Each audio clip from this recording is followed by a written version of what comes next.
Hello, I'm Harry from the Clue. Remember, it's me, you don't have a clue. And as a horror fan, I love creepypasta.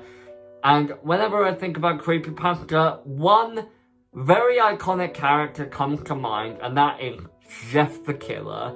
You love Jeff the Killer, I love Jeff the Killer. We all love the psychopathic, bleached-faced, maniacal laughing monster that is Jeff, even though his story is really terrible. But did anyone else miss being scared of Jeff the Killer? Now, it is understandable. Jeff the Killer is a very popular creepypasta and is loved by many in the creepypasta community. So it's understandable that the fear might have mellowed a little bit. But to me, Jeff the Killer is a boogeyman. He is not an icon or a paragon that people should look up to. He is a boogeyman.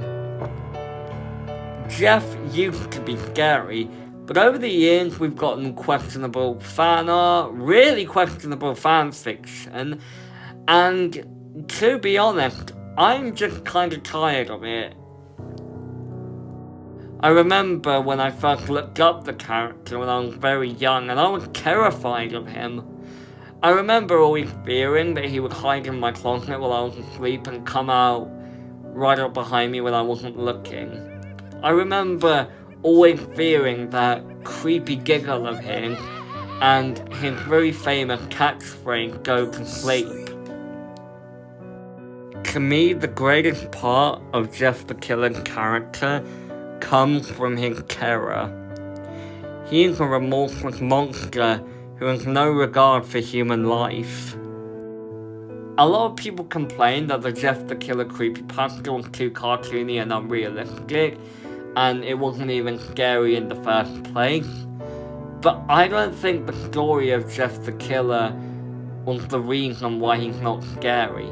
I don't think the creepypasta is responsible for that.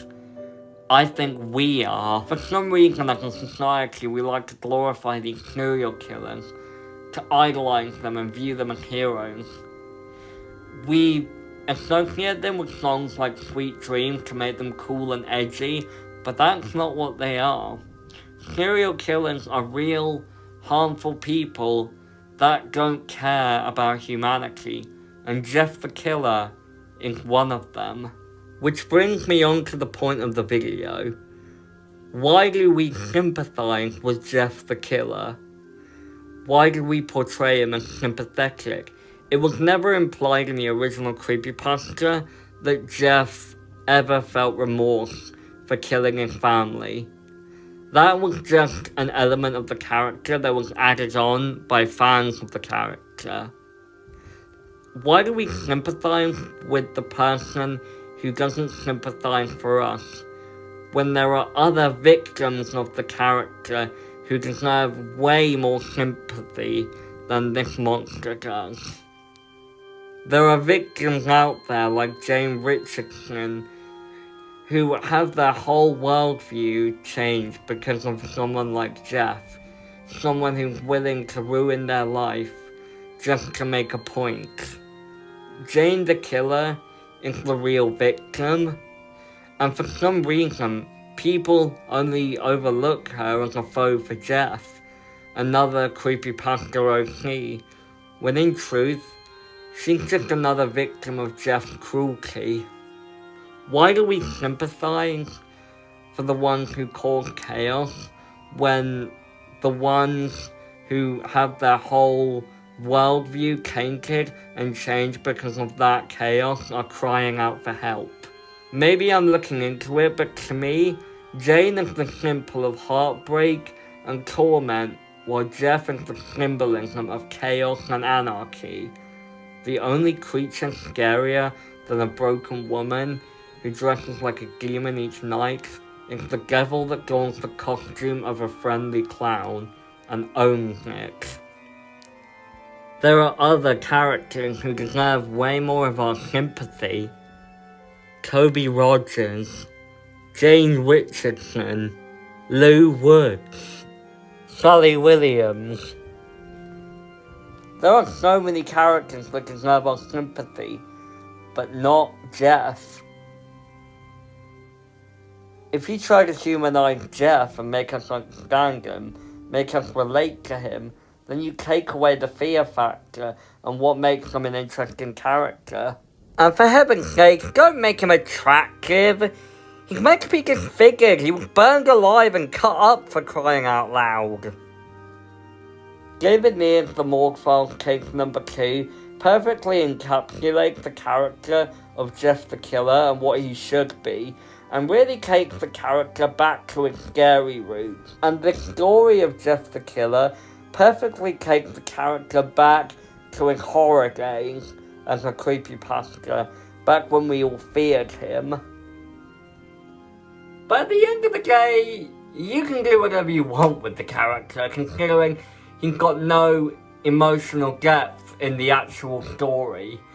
And not even the original version of Jeff the Killer, Jeff Hodak, had that much depth, and not much is known about him. But tell me what you guys think of the character of Jeff the Killer. Do you prefer him being sympathetic, or do you prefer him being a remorseless monster? Me, I'm a bit in between. I think you can make the character sympathetic if it doesn't condone if it doesn't condone the villain's actions. To me, Jeff the Killer is a lot like the Joker, not just because he looks like the guy, but also because he does not care what people think. He's the embodiment of chaos and hatred, and he is a total sadist and would probably kill you if you were in his way.